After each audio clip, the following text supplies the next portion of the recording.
एक बार एक व्यक्ति अपनी ससुराल जा रहा था, मित्र से मिलने गया। मित्र ने कहा कहाँ आज बड़े तैयार दिखाई दे रहे हो। उसने कहा ससुराल जा रहे हैं, तुम भी चलो। मित्र बोला ये कोई ले जाने का ढंग है, पहले से बताते तो हम भी अपने कपड़े आदि पहनकर तैयार रहते। मित्र बोला कपड़ों में क्या हमारे पहन लेना, देत लेत मन संग न धरी, मित्रता में क्या हमारे पहन लेना, ठीक है। मित्र ने अपने कपड़े दे दिए, उसने पहन लिए, दोनों मिलकर ससुराल गए। अब वहां लोगों ने बड़ा स्वागत सत्कार किया। पड़ोस में बैठने के लिए गए तो एक ने पूछा बहुत दिन बाद आए, आपकी बड़ी प्रतीक्षा हो रही थी, आपके आने से बड़ा अच्छा लगा, लेकिन ये आपके साथ कौन है। अब उन्होंने परिचय देना शुरू, हमारे मित्र हैं, बहुत अच्छे आदमी हैं। बोले कहां जा रहे हो, हमने कहा ससुराल। हमने कहा तुम भी चलो। बोले कपड़े नहीं है, तो कपड़े भी हमारे ही पहने हैं। मित्र बहुत अच्छे। अब मित्र को बड़ा बुरा लगा। एकांत पाकर मित्र ने कहा कि मैं तो जा रहा हूं, तुम्हारे जैसा हमने आदमी नहीं देखा। लोग हमारे बारे में पूछते कि कपड़ों के बारे में, तुम कपड़ों के बारे में काहे को बताते हो।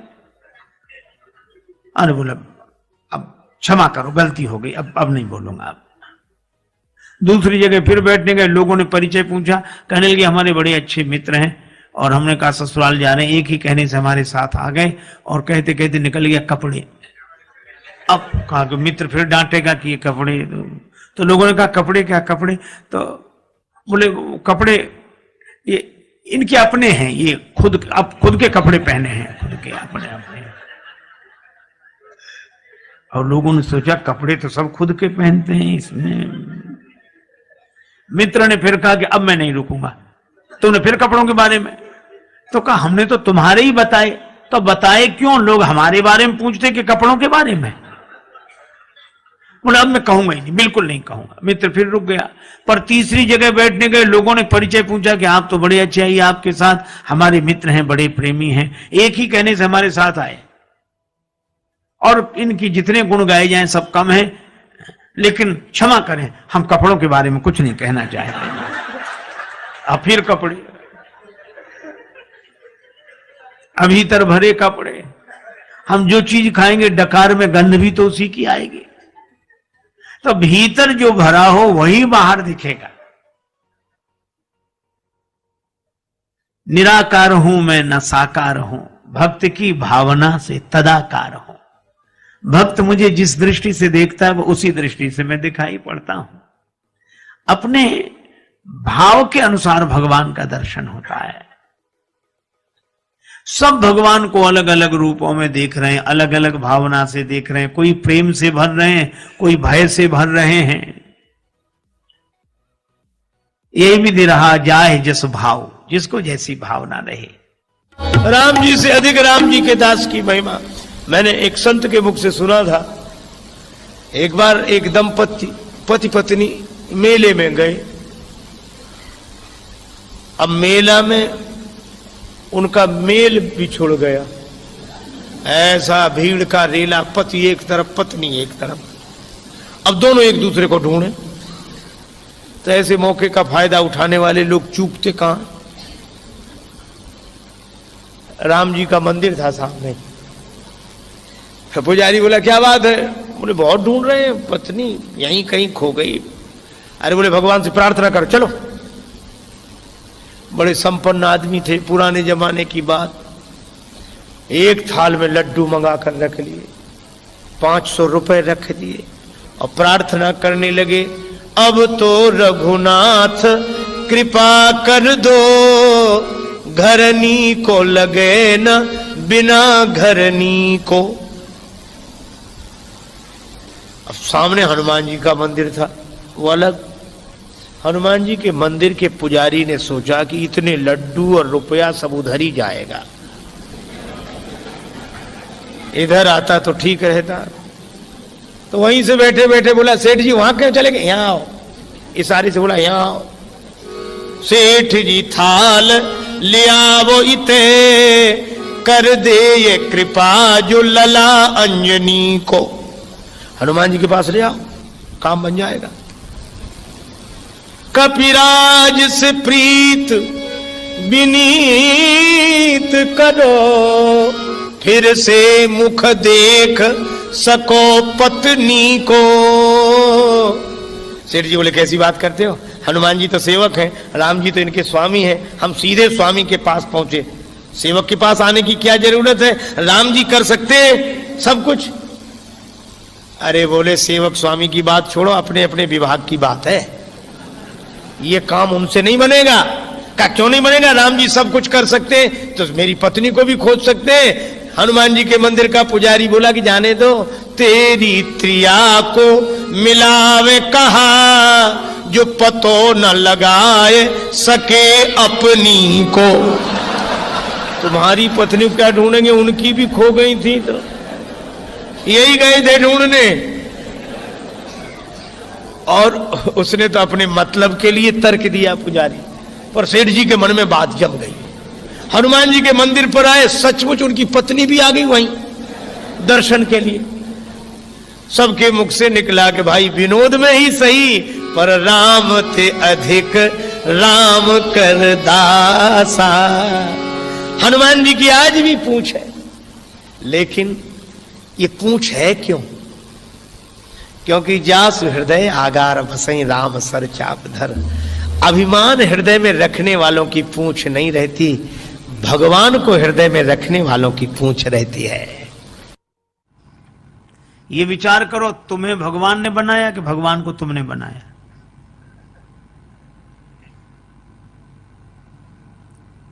वो आदमी सोचने लगा कि हम तो भगवान की पूजा के लिए जा रही, कहां से तर्क करने वाला रास्ते में मिल गया ये। तो उसने कहा कि भैया तुम बताओ क्या करें हम तो मंदिर में दिया रखने जा रहे हैं, पूर्वजों से हमारे सब पितर यही करते आए हैं। तो वो क्या बोला, इतने दिनों से गलती चली आई तो क्या सही मान ली जाएगी? इसका अर्थ तुम भी गलत, तुम्हारी पीढ़ियां भी गलत। उस व्यक्ति ने कहा तो हम क्या करें ये बताओ। वो बोला विचार करो, ये दिए में ज्योति कहां से आई? अब है विचित्र बात की नहीं, अब दिए में ज्योति कहां से आई? उस व्यक्ति ने सोचा कि अगर हम कह दें कि माचिस की तीली से आई, तो ये पूछेगा कि तीली में कहां से आई। इस कहां का तो अंत ही नहीं है। उस व्यक्ति ने बड़ा अच्छा काम किया। जैसे ही उसने पूछा कि दिए में ज्योति कहां से आई, उसने फूंक मारकर दिया ही बुझा दिया। जैसे ही दिया बुझाया तो उस व्यक्ति ने कहा कि तुमने दिया क्यों बुझा दिया? तो यह व्यक्ति बोला कि अब तुम ही बताओ दिए की ज्योति कहां गई? कहां गई? उसने कहा इसका क्या अर्थ? तो इस व्यक्ति ने कहा कि जहां गई वहीं से आई थी। आई थी हम नहीं बता सकते, गई थी तुम नहीं बता सकते, काहे को बेकार विवाद में पड़ते हैं।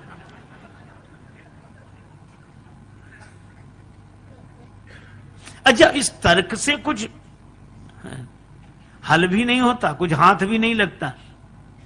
तर्क से आप कुछ भी सिद्ध कर दो। महाभारतकार कहते हैं तर्को अप्रतिष्ठा।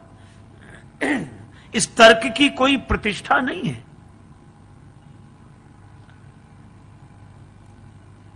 देखो, एक व्यक्ति पढ़कर आया, उसने बहुत विद्या अर्जित की थी,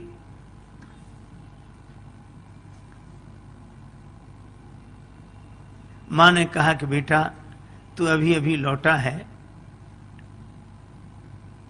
स्वल्पाहार कर ले, 2 लड्डू खा ले। बेटा बोला पहले मेरी विद्या का चमत्कार देखो जो मैंने पढ़ा है। मां बोली क्या चमत्कार? बेटा बोला असंभव को संभव सिद्ध कर दूं। मां बोली कैसे करेगा? जो है नहीं उसको कैसे सिद्ध करेगा? पिता भी पास आकर बैठ गया कि देखें इसकी विद्या। बेटा बोला कि लड्डू कितने रखे हैं? मां बोली 2। बेटा बोला 3। कहा कैसे? बोले अभी सिद्ध कर देता हूं। कहा गिनो। मां ने गिनना शुरू किया, 1 लड्डू में 1, दूसरे लड्डू पर उंगली रखी 2। बेटा बोला 2 और 1 3। अब मां इधर से भी गिने 1, बेटा कहे ठीक 2, बेटा तुरंत कहे 2 और 1 3। गणित का सिद्धांत। जहां 2 और 1 वहां 3 तो होते ही हैं। अब माँ ने कहा कि बेटा मैं सिद्ध भले ही ना कर पाऊं पर लड्डू तो 2 हैं। बेटा बोला सिद्ध करो तो मानो, लड्डू तो 3 हैं। उसका पिता बैठा था पास में ही, और पिता भी तो उसी का पिता था। उसने कहा कि बेटा तुम्हारी मां बिना पढ़ी लिखी है, समझती नहीं है, पर मुझे साफ साफ दिखाई देने लड्डू 3 है। तुमने जो सिद्ध किया बिल्कुल सही, लड्डू 3 है। अब एक काम करना। कहा क्या?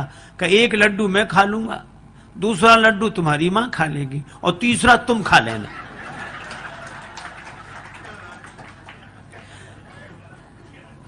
अरे भाई हाथ लगा क्या? इश्क वाले कर गए तय मंजिलें, इश्क वाले कर गए तय मंजिलें, आकिलों के रास्ते दुश्वार थे।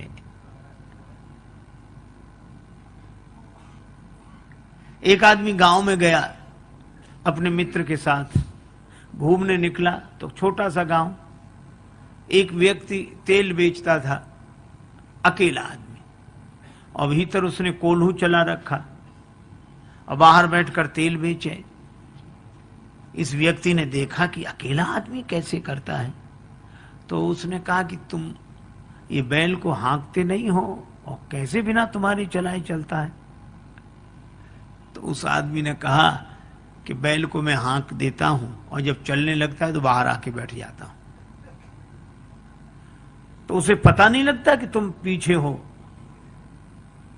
तेल बेचने वाले ने कहा हमने उसकी आंख पर पट्टी बांध रखी। सो तो ठीक है, लेकिन तुम बाहर बैठे हो, बैल अगर चलना बंद कर दे तो तुम्हें कैसे पता लगेगा? तेल बेचने वाला बोला हमने उसके गले में घंटी बांध रखी, चलना बंद होता घंटी बजनी बंद हो जाती, हम फिर जाके हाँक देते हैं। पर वो तार्किक मानने कोई तैयार नहीं। वो कहने लगा कि नहीं ये भी कोई बात नहीं हुई। कहा क्यों? कहा ऐसा भी तो हो सकता है कि बैल एक ही जगह खड़ा खड़ा गर्दन हिलाता रहे, एक ही जगह खड़ा खड़ा गर्दन हिलाता रहे तो भी तो घंटी बजेगी। तेल बेचने वाला हाथ जोड़ के बोला बाबूजी वह बैल है, आपकी तरह तार्किक नहीं है।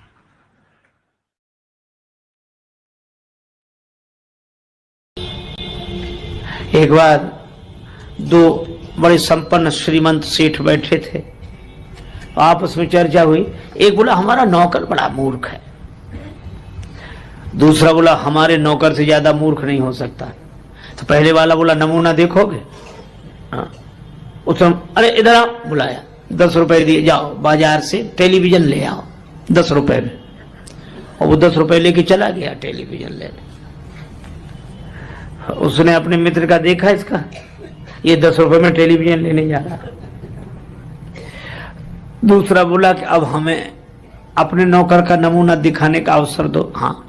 उसने अपने नौकर को बोला इधर आओ। हाँ कहिए साहब। तुम ऐसा करो, ऑफिस तो तुमने देखा है? हाँ देखा है। ऑफिस में चले जाओ। हाँ तो वहां जाकर ये देखो कि हम वहां हैं कि नहीं। और दूसरा भी चला गया।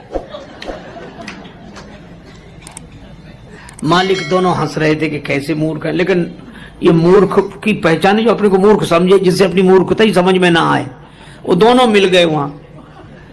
नौकर मिले तो कहने लगे हमारा मालिक बड़ा मूर्ख है। क्यों? कह रहा था 10 रुपए में टेलीविजन ले आओ। टेलीविजन तो हम 4 ले जाते, पर उसे ये तो सोचना चाहिए था आज इतवार है, बाजार बंद है। बोलो। और दूसरा क्या कहता है कि हमारा मालिक और ना समझ, हमसे कहता तो ऑफिस में जाके देखो कि हम वहां हैं कि नहीं, हमको भेजने की क्या जरूरत थी, फोन नहीं कर सकता था।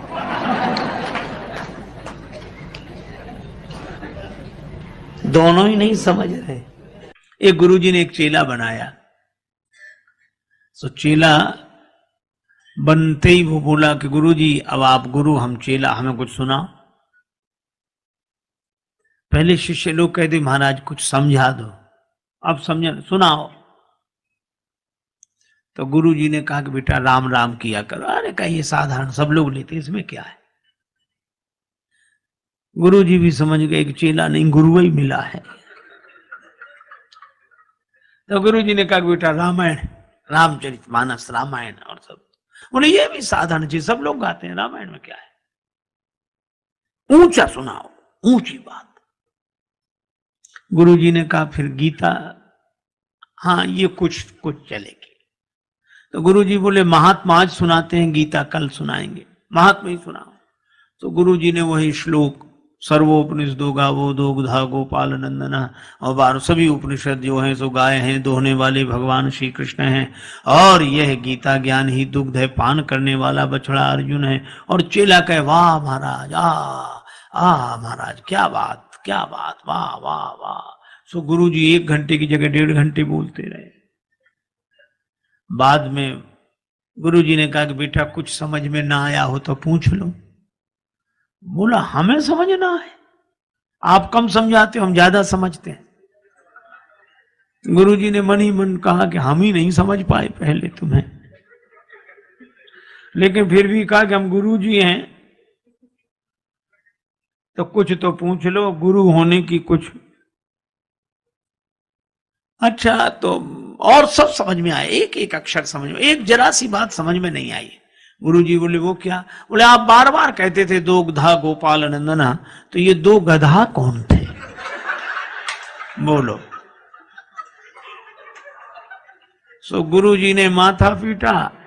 चेला बोला बताया नहीं 2 गधा कौन थे? गुरुजी बोले एक हम और दूसरे तुम। एक गांव में रहता था एक कोई व्यक्ति, उसकी नाक कट गई, झगड़े में या किसी तरह कट गई। अब कौन वहां तक पता लगाने जाए, कट गई।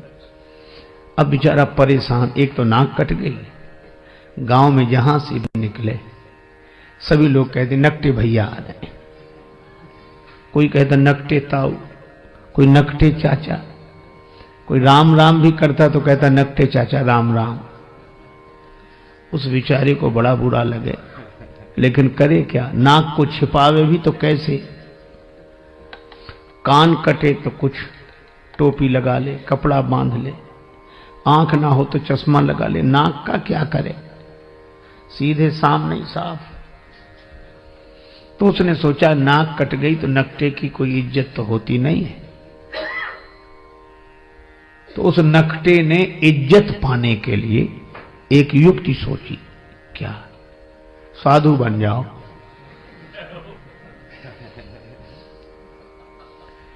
ताकि हमारी कटी हुई नाक पर ध्यान न जाए।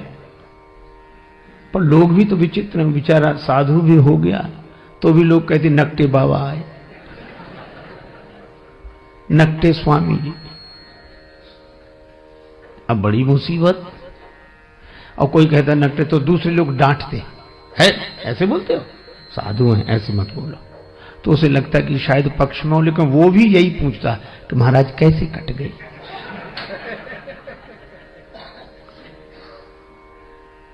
अब उसको लगा कि इस क्या करें, तो एक कुटिल योजना उसने मन में बनाई। एक आदमी ने एकांत में आकर पूछा कि नाक कैसे कट गई? बोला ये बहुत बड़े रहस्य की बात है, कटी नहीं है, हमने खुद काटी है। सो क्यों? एक दिन भगवान ने कहा स्वप्न में, तू मुझे चाहता है, मेरा भक्त है, तो मेरे लिए क्या कर सकता है तो मैं तुझे प्राप्त हो जाऊं। मैंने स्वप्न में कहा आप जो कहें, सिर काट कर रख दूं। भगवान ने कहा सिर नहीं, केवल नाक काट ले, मैं दर्शन दूंगा और सदा तुम्हारे सामने रहूंगा। तो जब से नाक कटी है, काट दी मैंने, भगवान प्रकट हो गए और देखो ये दिख रहे हैं सामने, दर्शन हो रहा। हा जय हो प्रभु, ये भगवान दिख रहे हैं, हमेशा रहते हैं, हमको खूब दिखते हैं। और भगवान ने एक बात और कही थी कि तुम जिसकी काट दोगे उसे भी दिखेंगे।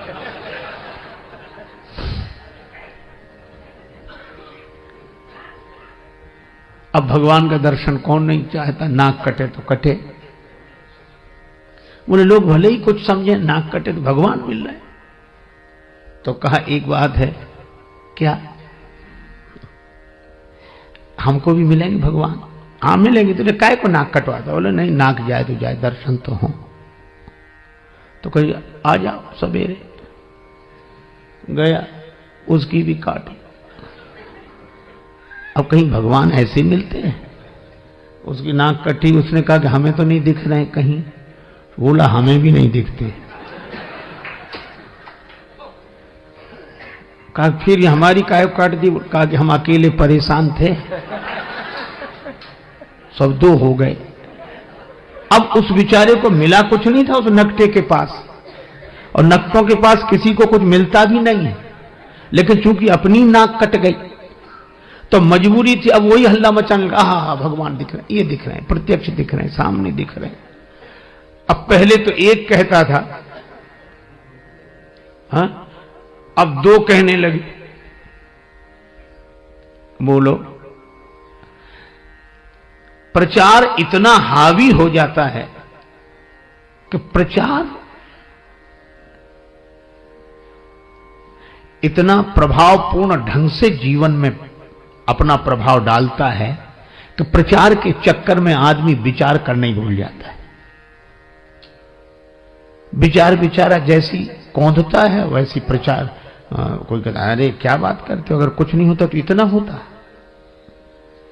तो आदमी फिर चुप रह जाए। अब दो कहने लगे, ये दिख रहे हैं भगवान, ये दिख रहे हैं। दो में से किसी को नहीं दिख रहे थे, पर चूंकि नाक कटी थी तो मजबूरी में कहना कि दिख रहे हैं। तो तीसरे ने भी कटवा लिया, अब 3 हो गए। अरे 3 क्या, उन्होंने 300 कर दिए, धीरे धीरे 3000 हो गए, इतने नाक कटी। अब जब भीड़ हो गई तो आदमी को विश्वास करना मजबूरी थी कि मिले होंगे भगवान, इतने लोग नाक कटाते। नकटों का समूह चल पड़ा, भीड़ की भीड़ नकटों की, किसी को कुछ नहीं मिला, सब हल्ला मचा रहे, झूम रहे ना, ये मिल गए, ये मिल गए। वो तो एक साहसी आदमी आया, उसने कहा हमारी कटी सुकटी औरों की तो बचा लें। तब उसने हिम्मत करके कहा कि यहां कुछ नहीं है, यही है। भीड़ के साथ एक ही शब्द है, भाड़। भीड़ भाड़, भीड़ अक्सर आदमी को भाड़ में ही ले जाती है।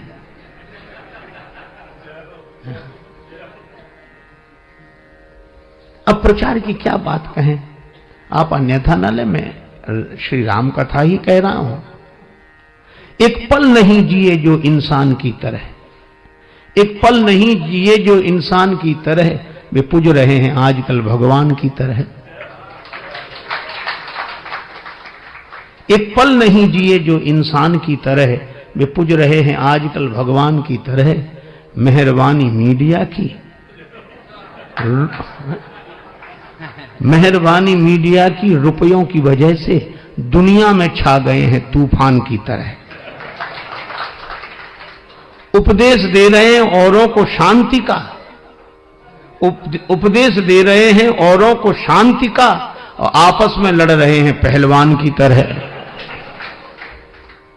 और फूलों की तरह खिलते मिलते नहीं हैं संत,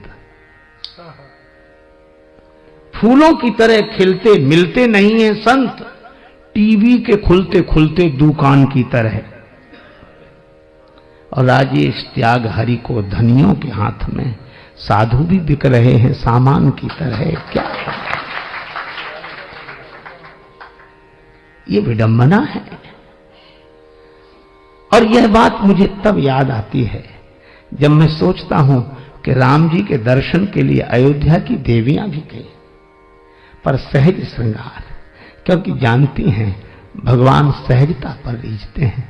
आप जैसे हैं वैसे ही भगवान के सामने पहुंच जाएं। अच्छा, आप जैसे हैं वैसे ही भगवान के सामने पहुंच जाएं तो आप भगवान के लिए अनमोल हैं। और अगर आप जैसे ही हैं वैसे ही दुनिया के सामने पहुंच जाएं तो आप करोड़ों के भी हों तो 2 कौड़ी के, और आप हों कुछ और दिखें कुछ तो 2 कौड़ी के भी हों तो करोड़ों के। पर बनावट जहां चले तो ठीक, पर भगवान के यहां तो न चले। इसलिए सहज श्रृंगार, सहजता ही जीवन का श्रृंगार है, सरलता। एक व्यक्ति अपनी ससुराल गया, गांव का रहने वाला था। पत्नी शिक्षित मिल गई, ससुराल पहुंच गया बिना सूचना के। उसकी देवी ने बड़ी प्रशंसा कर रखी थी कि बड़े सुयोग्य हैं, बहुत समझदार हैं। तो उसकी सहेलियां इकट्ठी हो गई, वो भोजन के लिए बैठे। पत्नी मन ही मन डर रही थी कि इतनी इनकी बात बनाई है और ये कैसे हैं, सो तो मैं जानती ही हूं। चलो, तो गांव की परंपरा, वो भोजन बनाने बैठी चूल्हे पर और उसने सामने उनको बिठाया भोजन करें। अब उसकी सहेलियां परोस रही थी भोजन बार बार। पूड़ी साग थाली में आया, वो ऐसा विचित्र आदमी एक पूड़ी उठा गया। सोच रहा था छोटी सी पूड़ी है, इसके टुकड़े करना, ग्रास करना तो बेकार है, पूड़ी ही ग्रास है। वो एक पूड़ी में साग रखे और एक। अब उस देवी को बड़ा संकोच लगा, बड़ी लाज लगी, किसने नाक कटवा दी। और सहेलियां मुस्कुरा मुस्कुरा कर कहें, जैसा आपने कहा था वैसे ही हैं, बड़े समझदार हैं बहुत ही। तो महिला बड़ी विवेकवती थी, उसने सोचा कि बात किसी तरह बन जाए। तो वो तो पूरी खाए जा रहे थे। अब उसको था कि ये हमारी तरफ देखें तो हम इशारा करें। तो जैसे उस उधर देखा तो उसने भोजन बनाते बनाते इशारा किया, उंगली द्वय उठाई गंवारपन पति को देख, कि एक एक पूरी के ग्रास दुई करें जा। दो उंगली उठाई कि कम से कम एक पूरी के दो टुकड़े तो करो, इतनी छोटी भी नहीं है कि तुम दो टुकड़े ही ना करो। पति ने समझा कि हमारी पत्नी पूरी सहानुभूति के साथ कह रही कि थके हुए हो, इतनी दूर से चलकर आए, एक पूड़ी में क्या होता है, दो दो। अब तो एक पूड़ी उठावे, उस पर साग रखे, दूसरी पूड़ी उसके ऊपर रखे, द्वे द्वे को चावे लाग्यो मूढ़ जब एक साथ। तो पत्नी ने अपना माथा पीट लिया। समझाने वाले तभी माथा पीटते हैं कि समझने वाला उल्टा ही समझे। तो माथ ठोक त्रिया कहे लाज सो डरे जा। माथा पीटा कि लाज तो रख, कुछ तो समझ। पति ने समझा, ओ बड़ी भूल हो रही थी। पत्नी कह रही है कि ये पूड़ियां साधारण नहीं है, पूजा की पूड़ियां हैं, इन्हें पहले प्रणाम करो, माथे से लगाओ, फिर खाओ। पतिदेव समझे कि पावे के प्रथम इन पूजनीय पूरन को शीश पे धरे जा। अब तो वो दो पूड़ी और साग फिर माथे से लगाओ, फिर खाए। तो पत्नी ने अवसर देखा तो पति को समझाने के लिए चूल्हे से बोली, एक लकड़ी लगाई, अग्नि प्रज्वलित की और बोल उठी रोष भरी चूल्हे से चतुर नारी। और चतुर नारी ने यही कहा कि अरे चूल्हे, जैसो जरे आयो प्रथम तैसो ही जरे जा। इससे तो तू पहले ही अच्छा था, जैसा जल रहा था वैसे ही जलता रहे। समझाने से तो और उल्टा हो गया। कई बार लोग उल्टा ही समझते हैं।